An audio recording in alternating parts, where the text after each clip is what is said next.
Qui se souvient de l'époque bénie des tags sur Booktube? De base, j'avais prévu de refaire un tag que moi-même j'ai fait en 2016. Oh là là, illégal. Moi je meurs de rire. Je me suis même pas fait chier à écrire les questions dans la barre d'infos, donc je n'ai même pas les questions.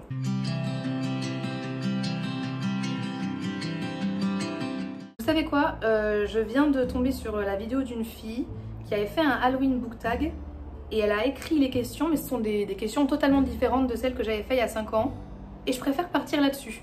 Donc ça va être du live à 100% entre guillemets parce que je ne connais pas les questions, je n'ai pas réfléchi aux réponses à l'avance.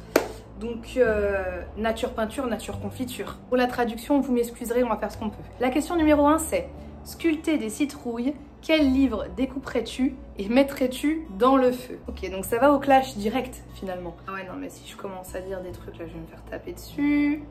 Bon, vous savez quoi, je sais Midnight Sun de Marissa Meyer, Stéphanie Meyer.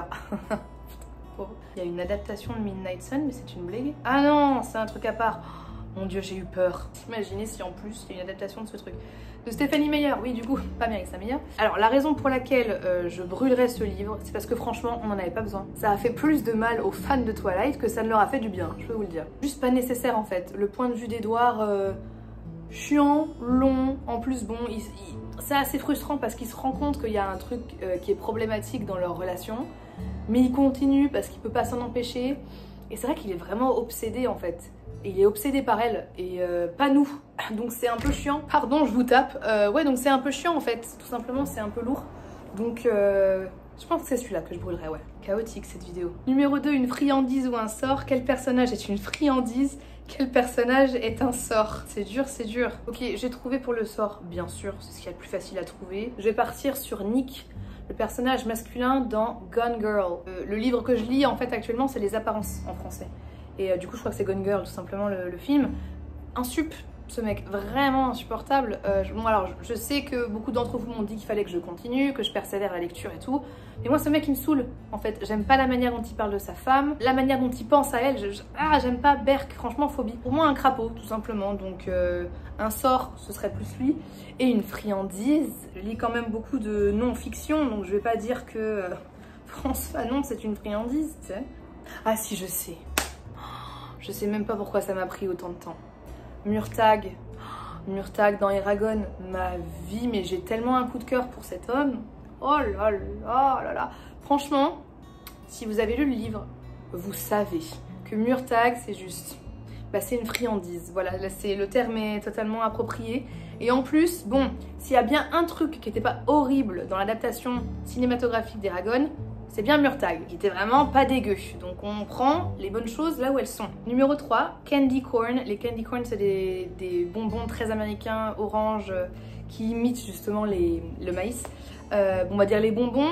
Quel livre est toujours très doux? Ouais, pour moi, un livre tout doux, même si c'est pas super joyeux, mais c'est vraiment un livre qui moi m'apporte du réconfort bizarrement, c'est Cyrano de Bergerac, qui est aussi un de mes livres préférés et qui est un livre que j'aime beaucoup lire de temps en temps quand j'ai envie de douceur en fait, quand j'ai envie d'amour, quand j'ai envie de poésie, parce que c'est sublime. En fait, j'ai pas les mots pour décrire les sensations que ce livre et que cette adaptation cinématographique me procure, parce que le film est vraiment bien avec Gérard Depardieu qui est un très bon acteur malgré ce qu'on peut en dire.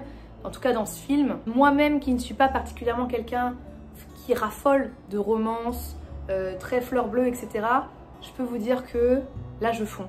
Vraiment mon cœur fond. Et c'est beau, enfin je parle même pas que des passages romantiques entre Cyrano et Roxane ou entre Christian et Roxane, mais vraiment à chaque fois que Cyrano parle en fait. C'est un plaisir, donc ouais, je dirais Cyrano de Bergerac. Numéro 4, les fantômes. Quel personnage aimerais-tu voir te rendre visite en tant que fantôme? Ok, donc il faut que ce soit un personnage qui meurt du coup. Je vais un peu vous spoiler là. Alors du coup, attention, spoiler alert, si vous ne voulez pas être spoilé, je vous conseille de passer à la question suivante.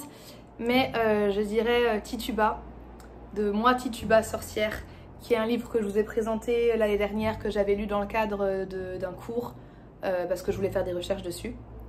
Et donc du coup, c'est un livre que j'avais beaucoup aimé, qui est très difficile, où il y a beaucoup de passages insoutenables, parce qu'il est question de violence. Violence morale, violence physique, perpétrée sur une femme noire, Tituba, esclave. Et en fait, ce personnage, c'est aussi un personnage historique qui a vraiment existé et que l'auteur avait décidé de faire revivre. C'est, on va dire, un des personnages à cause de qui, j'aime pas trop dire ça, mais avec qui le tribunal des sorcières de Salem s'est lancé.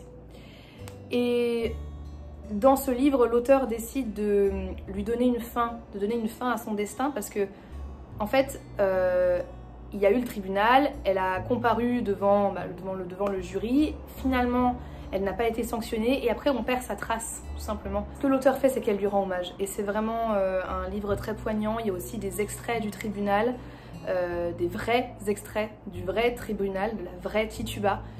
Et pourquoi j'aimerais qu'elle me rende visite? Parce que c'est une femme très inspirante, qui a vécu beaucoup de choses, et même si elle avait un rapport aux hommes qui était vraiment pas sain, qui au final a causé sa perte dans ce livre, je pense que c'est une femme qui est très intéressante, et je pense que c'est une des seules que j'aimerais qu'il me rende visite. Alors, numéro 5, il est temps de se déguiser. Quel personnage voudrais-tu être pour une journée? J'aimerais beaucoup me déguiser en Médusa. À la base, c'était ce que je voulais faire cette année, mais au final, je suis partie sur toute autre chose parce que c'était un peu compliqué.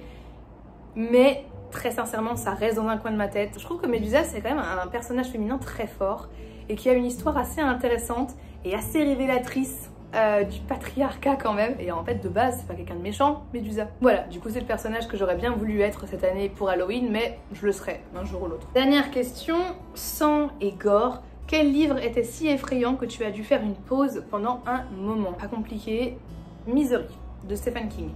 Je n'ai pas particulièrement aimé le livre, mais je dois quand même avouer qu'il y a certains passages qui étaient difficilement soutenables, qui m'ont provoqué en moi des sensations très désagréables, et c'est voulu de la part de l'auteur, et je le savais aussi en m'engageant dans ce livre, mais je trouve que c'était très bien écrit, du coup, dans cette optique-là. Justement, je crois qu'à cause de ça, je n'ai pas pu lire le livre d'une traite et qu'il a fallu que je fasse quand même plusieurs pauses.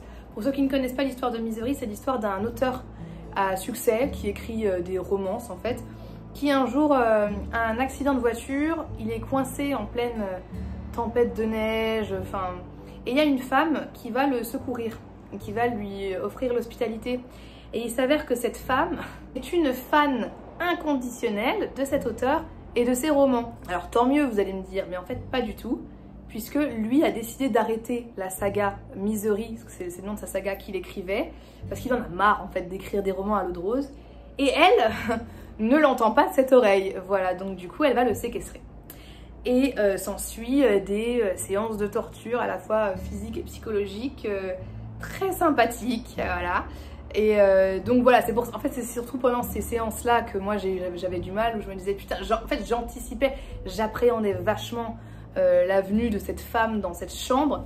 Je me disais putain, mais qu'est-ce qu'elle va encore inventer comme horreur pour le forcer à écrire quoi. Mais bref, du coup voilà pour la dernière question. Écoutez, c'est fini. Il y avait une question sur Harry Potter, mais un peu flemme parce que je suis pas spécialement fan d'Harry Potter. Je vous mettrai cette fois-ci les questions en barre d'infos. N'hésitez pas à le reprendre si ça vous intéresse. Je ne vais pas taguer des gens en fait. J'ai pas envie de mettre les gens, d'exposer trop les gens. J'ai pas envie qu'ils se sentent mal à l'aise s'ils le font pas. Si vous avez envie de le faire, faites-le. Ça me ferait grave plaisir de le revoir sur les chaînes Booktube francophones. Et sinon, bah, merci beaucoup d'avoir regardé cette vidéo jusqu'à la fin. Et moi, je vous dis à très bientôt dans une prochaine vidéo. Bye bye!